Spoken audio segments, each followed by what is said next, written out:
తాకట్టులో ఉన్న బంగారాన్ని విడిపించి ఆ రోజున్న మార్కెట్ ధర కట్టి మిగిలిన డబ్బును మీకు అందిస్తుంది కొమ్మూరి గోల్డ్. నమస్కారం ముల్లపూడి గారు. నమస్కారం ముఖేష్ అంబానీ గారు. సార్, ముఖ్యంగా కాలజ్ఞానం, బ్రహ్మంగారి కాలజ్ఞానం ప్రకారం కొన్ని జరుగుతున్నాయి, మనం చూస్తూనే ఉన్నాం. ముఖ్యంగా సార్, ఇప్పుడు రెండు దేశాల మధ్య కాదు, ప్రపంచ దేశాల మధ్య కొంత యుద్ధ వాతావరణం అయితే నెలకొన్నటువంటి పరిస్థితిని మనం చూస్తూ ఉన్నాం. సో ఈ యుద్ధాల గురించి, యుద్ధ పరిస్థితి గురించి బ్రహ్మంగారు ఆనాడే కాలజ్ఞానంలో వివరించారని కూడా మనం తెలుసుకున్నాం. అయితే సైలెంట్గా ఉండి యుద్ధ వాతావరణం నెలకొన్నటువంటి పరిస్థితి మనం చూస్తున్నాం. దానివల్ల చమురు ధరలు పెరగడం, ఈ పెట్రోల్ ఈ మధ్య కాలంలో రోజు 3 రోజుల పాటు పెరుగుతూనే ఉండడం, సో ఇంకా రాబోయే రోజులు ఇంకా క్లిష్టంగా ఉంటుందని చెప్పడం అయితే జరుగుతూ ఉంది. మరి బ్రహ్మంగారి కాలజ్ఞానం ప్రకారం ఎలా ఉండబోతుంది? చాలా క్లిష్టమైన పరిస్థితులు ఏర్పడే అవకాశం ఉందా? మనిషి తిండి దొరకని పరిస్థితి కూడా ఏర్పడబోతుందా? ఎందుకంటే ఇప్పుడున్నటువంటి పరిస్థితులు చూస్తే రేట్లు విపరీతంగా పెరుగుతున్నాయి. ఇటు కూరగాయల రేట్లు కానివ్వండి, వంట సరుకు కానివ్వండి. ఎందుకంటే పెట్రోల్ రేటు పెరిగితే ఇంపోర్ట్ ఎక్స్పోర్ట్ వల్ల కూడా చాలా రేట్లు పెరిగే అవకాశం ఉందని మనకు తెలిసిన విషయమే. సో ఎలా ఉండబోతుంది? యుద్ధాలు ఇంకా పెరుగుతాయా, తగ్గుముఖం ఎప్పుడు పడతాయి? అసలు బ్రహ్మంగారి కాలజ్ఞానంలో ఏం రాసింది? మనకి పోతులూరు వీరబ్రహ్మేంద్ర స్వామి వారి మీద మనం అనేకమైనటువంటి వీడియోలు చేసాం గతంలో. చాలా బాగా పోయినాయి. బ్రహ్మంగారు చెప్పిన కొన్ని జరగడం కాదు, ప్రతిదీ జరుగుద్ది. ఆయన సాక్షాత్తు బ్రహ్మ విష్ణు మహేశ్వరుల అవతారము. మామూలుగా అందరూ ఎవరు పడితే వాళ్ళు కాలజ్ఞానం చెప్తామని నేను ఒక ఆయన తీసుకొచ్చాను, రామయోగి అని. బ్రహ్మంగారు కాలజ్ఞానం చెప్తారని వచ్చి నేనే బ్రహ్మంగారు ఆత్మనని చెప్పాడు. అలా చాలామంది వస్తారని చెప్పేసి బ్రహ్మంగారు చెప్పారు. అది కాదు మనం చూడాల్సింది. ఇక్కడ కావాల్సింది ఏంటంటే పోతులూరు వీరబ్రహ్మేంద్ర స్వాముల వారు జగద్గురువులు. ఆయన చెప్పినటువంటి ప్రతి విషయము జరుగుద్ది. నా చిన్నతనంలో నేను స్టూడెంట్ ఏజ్లో ఉన్నప్పుడు నేను ఢిల్లీలో సౌత్ ఎక్స్టెన్షన్ పార్ట్ 1లో మన ఆశ్రమం ఉంది, ఆనంద్ మార్గ ఆశ్రమం.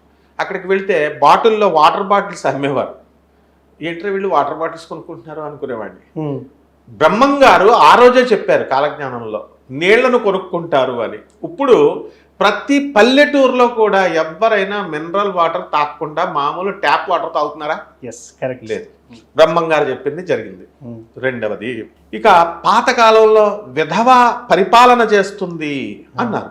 ఎవరు? ఇందిరాగాంధీ సుభిక్షమైనటువంటి పరిపాలన చేసింది. ఐరన్ లేడీగా ఉండి తొక్కి పడేసింది, పాకిస్తాన్కి పాస్పోర్ట్ ఇచ్చేసింది.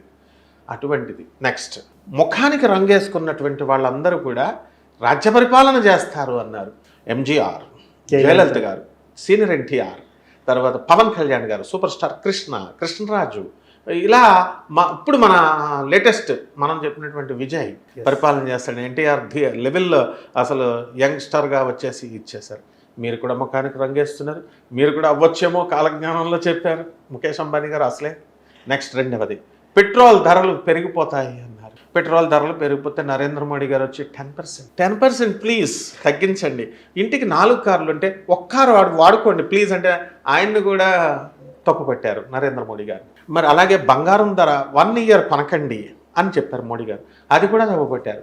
అది బ్రహ్మంగారు చెప్పారు, బంగారం కంటే కూడా బంగారంతో సమానంగా ఎత్తడి కూడా పొత్తడైపోతుంది అన్నారు. అంటే వెండి రేట్లు ఎలా పెరిగినాయి? ఇప్పుడు బంగారం రేటు కంటే వెండి రేటు ఇప్పుడు ఎక్కువ ఉంది. అలాగే ఈ యొక్క ఇరాక్ వార్లు అనేటటువంటి జరుగుతాయి, దేశాల మధ్య జరుగుతాయి అన్నారు. ఇప్పుడు అంతకుముందు రష్యా యుక్రెయిన్ మధ్య జరిగింది, ఇప్పుడు ఇరాన్ ఇజ్రాయెల్ జరుగుతోంది. అసలు మీ పెట్రోల్ ధర పెరుగుతుందన్నారు కదా, మీ కంపెనీలోనే ఉంది, మీ రిలయన్స్ కంపెనీలో ముఖేష్ అంబానీ గారు. మరి పెట్రోల్ అనేటటువంటిది మనం ప్రొడక్షన్ ఎక్కువ చేయాలట. ఇరాన్ ఇరాక్ వార్లో మనము ఈ యొక్క పెట్రోల్ అనేటటువంటిది పైప్ లైన్స్ వేసుకున్నారు. అండ్ హంజత్, స్ట్రైట్ ఆఫ్ హంజత్ దగ్గర అక్కడ వీళ్ళందరూ కూడా ట్రాన్స్పోర్టేషన్ అనేటటువంటిది ఫ్రీ అయ్యింది ఇప్పుడు. అలాగే ఈ యొక్క దేశాల మధ్య యుద్ధాలు జరుగుతాయన్నారు, జరుగుతూనే ఉన్నాయి. అయితే ట్రంప్ వచ్చి ఈరోజు యుద్ధం స్టాప్ అంటాడు, రేపొద్దున మళ్ళీ స్టార్ట్ అంటాడు, ఎల్లుండి మళ్ళీ స్టాప్ అంటాడు. ఎందుకు ఇదంతా అంటే, ఈ ట్రంప్కి ఏంటంటే అమెరికాలో ఉన్నటువంటిది ఏంటంటే ప్రతిపక్షాలకి 6 నెలల కంటే ఎక్కువ యుద్ధం కనుక చేయిస్తే ప్రెసిడెంట్ ఆఫ్ ఇండియా ఎక్స్ప్లెనేషన్ ఇచ్చుకోవాలి, ప్రెసిడెంట్ ఆఫ్ అమెరికా ఈ ఎక్స్ప్లెనేషన్ ఇచ్చుకోవాలి, పవర్స్ తగ్గిపోతాయి. అందుకని 6 నెలలు అవుతుంది కాబట్టి నాటకాలు ఆడుతూ ట్రంప్ ఏం చేశాడంటే ఒక పొలిటికల్ స్ట్రాటజీతో ఆయన ఆపేయండి యుద్ధం అన్నాడు. తర్వాత మళ్ళీ స్టార్ట్.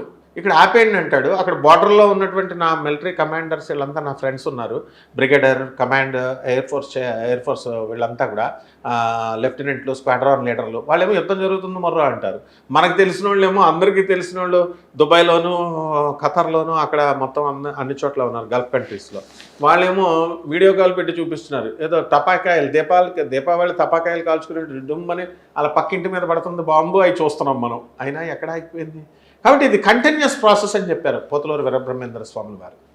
అలాగే వీరబ్రహ్మేంద్ర స్వాముల వారు ఇంకోటి కూడా చెప్పారు, నరేంద్రుడు వస్తాడు అన్నారు. వచ్చాడు నరేంద్రుడు, 15 సంవత్సరాలు పాలిస్తున్నాడు. ఇంకో నరేంద్రుడు కూడా అన్నాడు, ఎవరు? మన వివేకానందుడు. ఓకే, గాంధీ వస్తాడన్నారు. గాంధీ వచ్చాడు, వైశకులంలో గుజరాత్లో పుడతాడు, పోర్బందర్ అని పేరులతో సహా చెప్పాడు. గాంధీ మహాత్ముడు. బ్రిటిష్ వాళ్ళని తోలేస్తాడన్నాడు, జరిగింది. మరి అలాగే పవనుడు వస్తాడన్నాడు. ఇప్పుడు పవన్ కళ్యాణ్కి ఇప్పుడు కేంద్ర ప్రభుత్వంలో అత్యున్నతమైనటువంటి పోస్ట్ వస్తుంది. ఇప్పుడే కాదు, నెక్స్ట్ 5 years అని అంత కంగారు పడక్కర్లా. ఇంకా ఆయన చిన్న ఏజే కాబట్టి ఒక 10 years తర్వాత మొత్తం మీద అయితే ఒక మామూలుగా ఆయన సెంట్రల్ మినిస్టర్ కావాలనుకుంటే ఇప్పుడే అయిపోగలడు. అది పెద్ద గొప్ప ఏముంది, సెంట్రల్ మినిస్టర్ పదవి. మనకు సహాయ మంత్రి కోట్ల సూర్యభాస్కర్ రెడ్డి గారికి ఇచ్చారు. మనకి ఎప్పుడు ఇచ్చినా సరే రైల్వేలో సహాయ మంత్రి, అన్ని సహాయ మంత్రులే ఇస్తారు. ఇప్పుడు ఒక ఆయనకే, ఇప్పుడు మన ఎర్రనాయుడు గారు అబ్బాయి, ఆయనకి మాత్రం పరిపూర్ణంగా full fledged minister post first time in India ఇచ్చారు. ఇంతవరకు మన తెలుగు వాళ్ళకి ఎవరు సహాయ మంత్రులే, సహాయ మంత్రితో సర్ది పెట్టుకొస్తారు. తెలుగు వాళ్ళకి ఎవరు, సౌత్ ఇండియన్స్కి ఎవరు.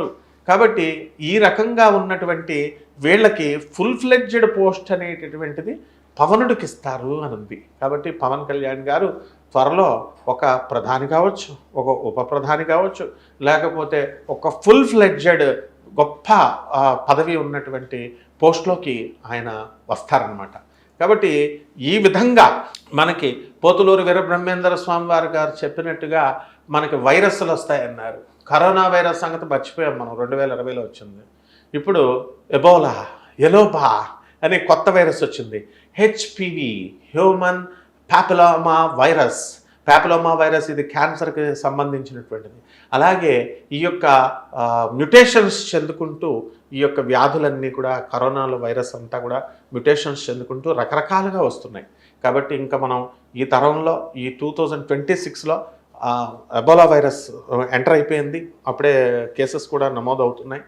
అందువల్ల పోతులూరు వీరబ్రహ్మేంద్ర స్వామి గారు ఏం చెప్పారంటే, మనకి శని మీనరాశిలో ఉన్నప్పుడు యుద్ధాలు జరుగుతాయన్నారు, జరుగుతున్నాయి. నెక్స్ట్ రేపు మార్చ్ 2026 సంవత్సరం దాటిన తర్వాత ఈ శని మేషరాశిలోకి వస్తే ఇంకా యుద్ధాలు ఉన్నాయి, ఇంకా పెద్ద పెద్ద యుద్ధాలు ఉన్నాయి.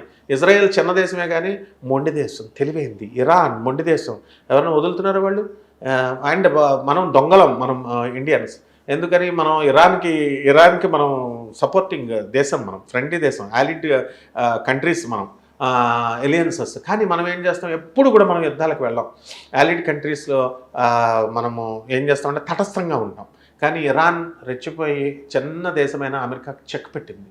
ఈ విధంగా పోతులూరు వీరబ్రహ్మేంద్ర స్వామి వారు అనేకమైనటువంటి రహస్యాలు చెప్పారు. ఆ తాళపత్ర గ్రంథాల్లో ఉన్నటువంటి ఆ రహస్యాలన్నీ మనం చదివాం. అలాగే ఆ మఠంలో ఉన్నటువంటి మనం ఆ వ్యక్తితో మనం వాళ్ళ పీఠాధిపతులు, వాళ్ళ వంశస్థులతో కూడా మనం నెక్స్ట్ టైం లైవ్లో మాట్లాడి మనం ఇంకా మన ప్రేక్షకులందరినీ కూడా అలరింపజేద్దాం. సో మొత్తానికి బ్రహ్మం గారి కాలజ్ఞానం ఎలా ఉండబోతుందని చాలా చక్కగా చెప్పున్నారు సార్. ధన్యవాదాలు.